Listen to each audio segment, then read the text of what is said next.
views and opinions expressed do not necessarily represent those of Access Fort Wayne, or the Allen County Public Library, or any other supporting organization. If you're interested in producing a program, come talk to us here at Access Fort Wayne. We are a department of the Allen County Public Library. Call us at 421-1250. Beep bop beep doo dee dee da ba ba da baby doo dee dee da ba ba da baby doo dee dee da ba ba dee dee da doo dee da da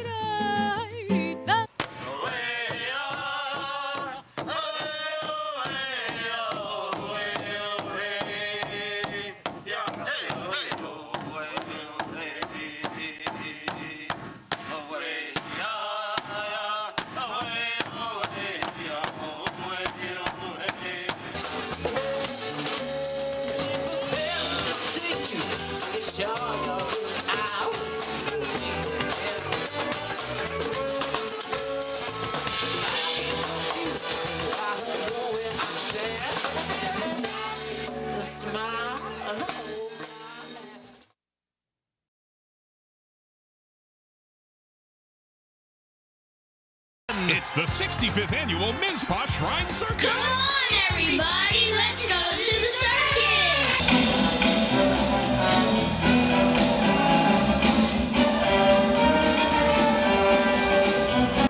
The guy almost spit on me one time, but that's all good.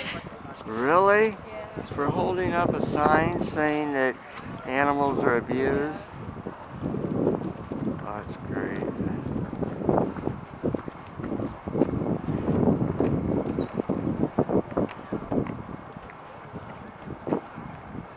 Have you gotten, what kind of response are you getting from people, if any? Agree, disagree? A lot of people think that, they say they eat animals, like, oh, I eat pigs and I eat... Well, your sign says it all. Yeah. Suffer for our entertainment. Yeah, so, you get some people in favor saying, way to go? Some people they thank us. More people are nasty than anything, but there are some people that thank us for being out here. I asked what a Shriner is. I am not entirely sure on the sponsors sole purpose, but I know they do a lot of work with the hospital. A lot of people are coming. I think he's trying to get a picture. Okay. Which is, honorable, but they don't need to use animals. And we can still have a good circus without the animals. Well, I saw an interview with this guy. He said we can't have a circus without elephants and cats. They could, though. There's like Circus Soleil and stuff like that. That is actually, people pay money to see a show like that. Right. Really, well, I mean, they still got the acrobats and all that kind of stuff. I mean, I think that would be cooler than watching absolutely an animal perform like such against their will. Right. An animal like that when it's traveling in box cars, and it's like we're talking how many tons of animal there. Yeah, really, elephants, and I think they chained up even. Right.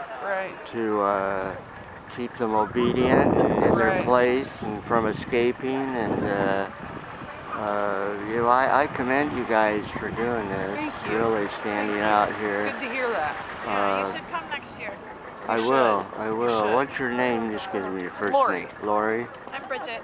Bridget. Well, thank you very much. Thank you. Yeah. The more people we have, obviously the better chance of them. I'll put a little something on Facebook or something like this. Awesome. Thank you. Yeah, it just disgusts me. Every day I get an email about some horrible thing human beings are doing to animals, whether they're slaughterhouses or this or shooting deer in pens. I mean, it goes on and on and on. Where do we think we have the right to do this? I feel the same way. Interview on paper? With the news title? Okay. It would be on Anyway, as I said, I love your sign. Your name is Bridget, and this says it all. They suffer for the entertainment of human beings, and it's not just the elephants either. Cats, all of them, horses. People are just evil. Yeah, people are evil. That pretty much. If they'll do it to children, they'll do it to animals. Child abuse, and speaking of children, we're sending a terrible message to these kids. I know, exactly. Who are saying this is acceptable, this is normal. Yep. These are cute animals that just live to entertain you. People don't even realize they're putting their own kids in danger. They don't even realize they're putting their kids in danger. I'm talking about the parents that let their kids ride the elephants. Yeah, I don't know if they still do that, but if they do, that's crazy.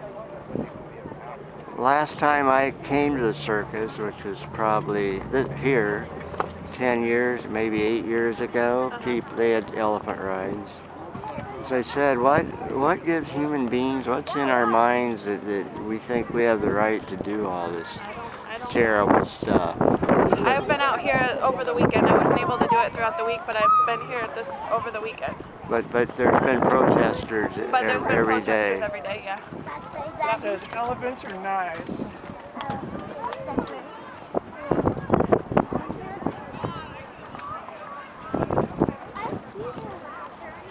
I see so many kids reading and walking away and thinking.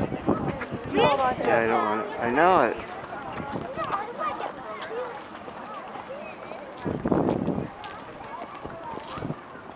You just wish for one show, one day, one show even, these animals could talk. Right. And come out here and say, I'm not doing this anymore. Bye. I wish too. I wish I could just go in and let them all loose and see they just get shot or get in trouble. Yep. But in a fantasy world, just let them all loose and they all escape. Like, what kind of mindset do you have as a person that's training them? You know what I mean? Like, how can you feel good about yourself? You can't possibly treat them properly. I mean, they ride in boxcars. They aren't fed, watered, given attention to. And when they are given attention, it's with whips and yelling and coaxing and getting them to be our trained little... It really takes common sense to think that do elephants want to do tricks? Like, it's just common sense, and anybody should be able to understand that.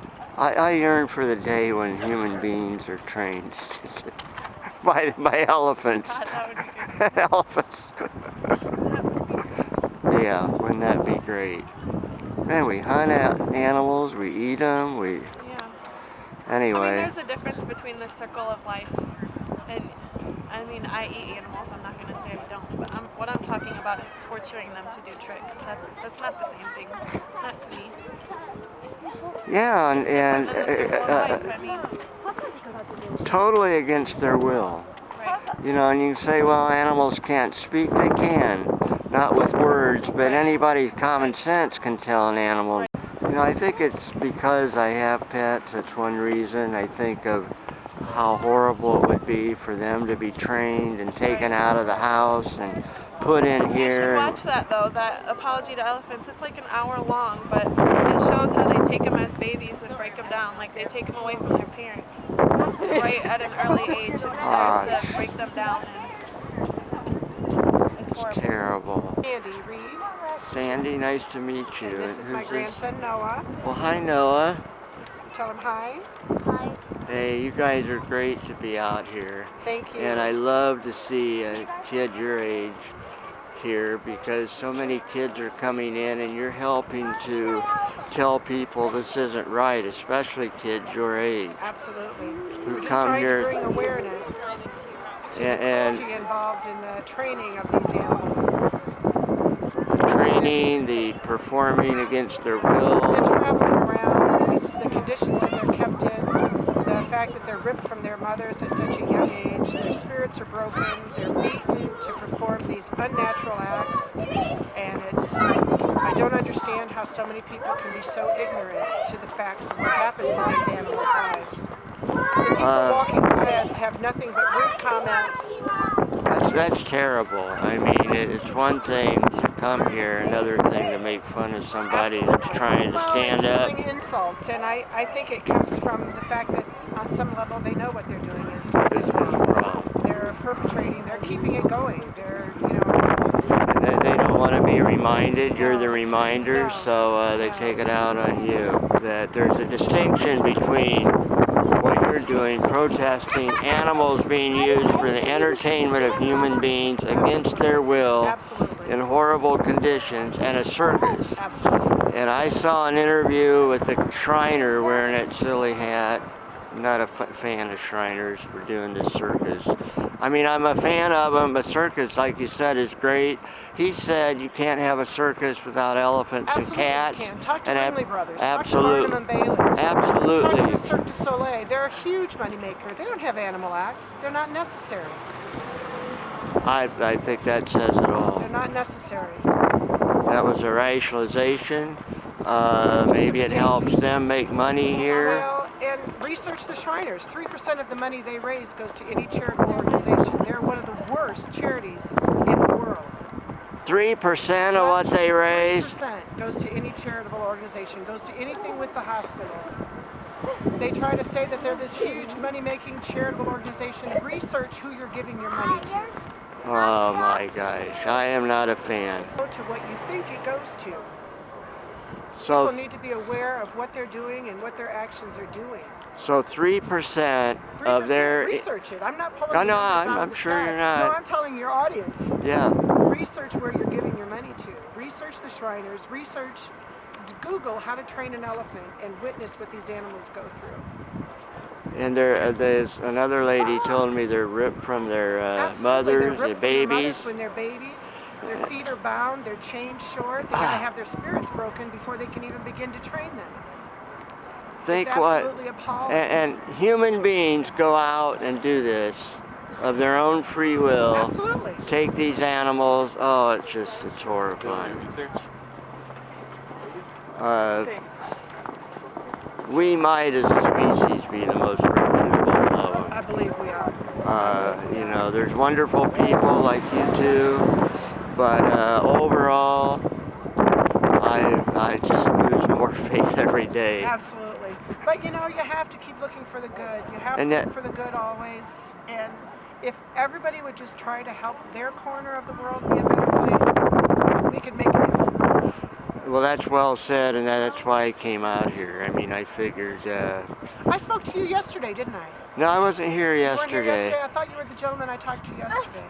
Are you okay, buddy? You need both feet to sit on? I'll give you, Noah, you want to say anything? Do you want to say anything on camera? Do you want to talk about how much you love animals? Tell the man how much you love animals. Well, look at him. Love animals, don't Well, Noah, you know what? You're a little hero because most kids your age are going in, and I want them to love the circus and enjoy it. But the animals, that's a different story completely. Truth is good always. Look, man, the point is that if we love our world and love our life, then we have to make stance. We have to stand for something. What I would like to put on tape is, I asked a question in class. I took abnormal psychology out at Ivy Tech, and I asked a question in the abnormal psychology class. The teacher fell on some black ice, and I asked the substitute teacher, why was the ice black that she fell on? Why was it called black ice? Then I said, was it called black ice because the asphalt was under it, and hence the ice was unable to see, apparently, because it was transparent, and the asphalt being black made it black ice? Or why was it not called clear ice, or ice you couldn't apparently see? But anyway, there's a very serious stigma that's associated with the color black. So the next week when the teacher came to class with her arm and the bandages and everything, she explained she fell on black ice. Then she said she wanted to ask the class what was the meaning of abnormal.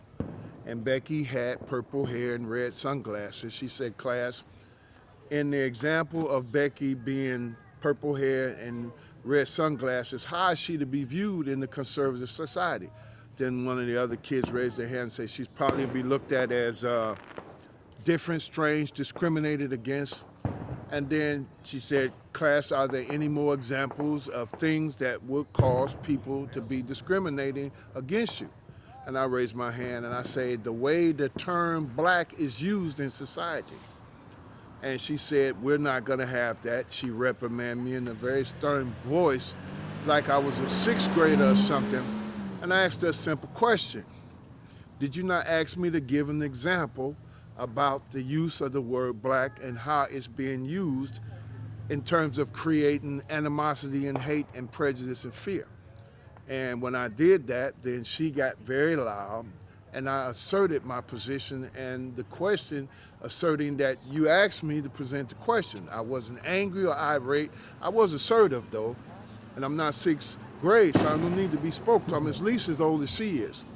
At that break, I went to try to transfer out of class. I found out she was the one that you have to go to transfer out. So I came back to the class before the class ended, and I was quiet the whole class. So I asked her, where do we go from here, ma'am? She said, well, I'm glad you came back. You know you really scared everybody? I said, I didn't scare nobody. I wasn't threatening, I wasn't gesturing, I wasn't angry, I wasn't beating on the desk. What made you afraid of me? Well, all other kids, they would have thought you were fearful. I said, that's a cultural bias, being that most of them was upper middle class and didn't want to deal with the issue of why the word black and a terminology that refers to Afro-American people or people of color enough to create derogatory remarks and fear. I said, is this not abnormal psychology? Don't I have a right to ask that question that relates to abnormal behavior? I told her, I'm trying to figure out why since Trayvon Martin, over 48 or 50 Afro-American young men are killed for being black. I told her I was a peace worker. I'm trying to understand what the core of this racist attack against Afro-Americans are. Then I said, can you maintain objectivity while this course goes on so I can learn from this class? She said, yeah, but she never let me finish the statement. Also, in the context of that, she made it very clear that she was not going to honor my position, that I could not. I said, I thought the teacher was supposed to help the student learn to be able to go deeper into the realms of wells of knowledge as it related to the subject matter. She said, no, we're not going to have that in the class. We're going to do it my way or not at all. So hence the word black actually do have taboo that's associated with it. Now, my point is this. Americans, white, black, yellow, and otherwise, the whole country is in jeopardy. Now, Afro-American people may be at the precipice of the cliff first, but there's an unraveling in this country that moral justice, social justice, righteousness, and humanity have to be the mainstay. People are going to have to care about each other. If not, then it's going to be an unraveling. I'm also concerned about the complacency that Caucasian and non-Afro-American people have when you speak about the plight of Afro-American people. Nobody want to leave their comfort zone to deal with the realities of the atrocities and the victimizations that's going on. Certain sectors don't, other people do, and I applaud them for that. But we, the people of the people, for the people, that the government would not perish for the earth, that could be a real reality if we choose as American citizens to work together to be humane to each other, respectful to each other. Why is it that there's not a sharing of wealth amongst Afro-American people in America? They let you run the basketball and the football and sing and dance. But in mainstream economic development, we are totally marginalized. If you look at the construction industry in Fort Wayne and the business industry in Fort Wayne, there are little or no Afro-American people at the top of the money chain. And they say it's not because of education or qualification. That's not true. That's not accurate. I've been here over 30 years and they say the same damn thing. They're not given the opportunity. And these sellout Afro-Americans that's up there clowning, pretending, and kissing butt in all these organizations are minimizing the development of their people. They're not standing up for rights, principle, freedom, and truth the way Dr. King and our ancestors did early on. We have to come together and form a more perfect union, all people. And the disenfranchisement of one segment of the society is going to end up with the disenfranchisement of the entire society. And that's what's going on right now. Man, that's brilliant. This is not an American government. This is an American empire that's premised on dictatorship based on the Roman theological principle of rule and conquer, and who he has the power and the might rule. This is what we are in jeopardy of. And by our own strength and power and arrogance and negativity, we're going to bring this whole house of cards down. The good people of America must stand up and treat the land sacred, treat the natural resources sacred, treat people sacred, and stand up for truth and teach children how to stand up for truth. If this do not happen, you can kiss the country goodbye. America as we know it will be gone. Wow. There you go. Name? James Jones. James, brilliant. Thank you. Another point I want to bring up. Every time police violence on the Afro-American community is brought up, they bring up, well, Afro-Americans are violent on each other. But any psychologist and any right-minded thinking individual knows for a certainty that when you are marginalized and when you are oppressed and mistreated and you're not given the opportunities to do for self, that hatred becomes internalized and you begin to objectify that hate on the people close to you. When you're angry at somebody on the other end of the telephone and you hang up the phone, for example, it's not the person on the phone you mad at, it's the person right next to you that do the least little bit of thing that you take out the expression to some degree of that hatred or anger on.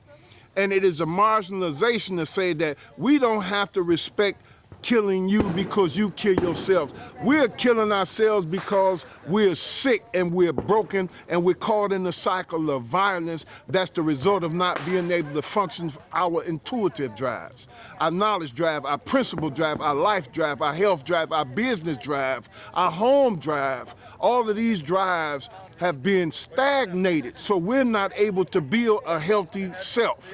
And because we're not able to do that, the implosion of the pain and the injury and the anger mounts up and we take it out through internal negativity on one another. But that's still no justification. The representatives of the law are held to a higher principle in the law. We are American citizens. We must be respected. Our rights must be protected. And if you're not fit to give proper leadership in policing and protecting, then you should take a day off, buddy. That's what you should do. You do not have a right to kill our sons, our daughters, our mothers, or our fathers in the name of enforcing the law. Kill over a cigarette. They selling cigarettes on the corner for a penny in New York, and you gonna kill somebody over that? Put them in a situation where they can't breathe? You absolutely insane. And you need to be put somewhere and psychologically evaluated. And that's pretty much what I gotta say. But everybody needs to get involved. If you do not protect everyone's human rights as American citizens, then you cannot protect nobody's rights. Everybody's in jeopardy. One more other point that I want to talk about. And that's about the cruel and unusual force that police officers throw people on the ground that are not resisting, putting their knees on their neck and all of that, not knowing the health or the condition of that individual. These are American citizens that they are putting on the ground.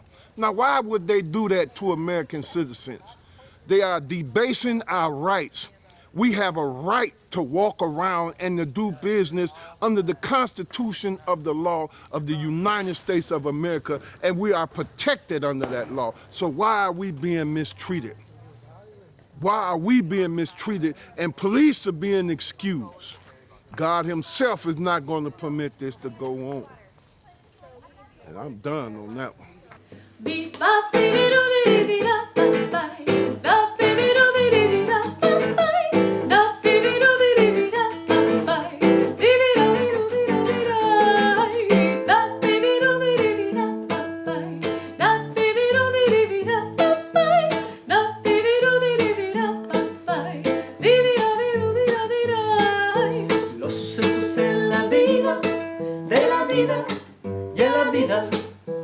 Los sucesos en la vida reflejan el ser interior. Los sucesos en la vida, de la vida y en la vida.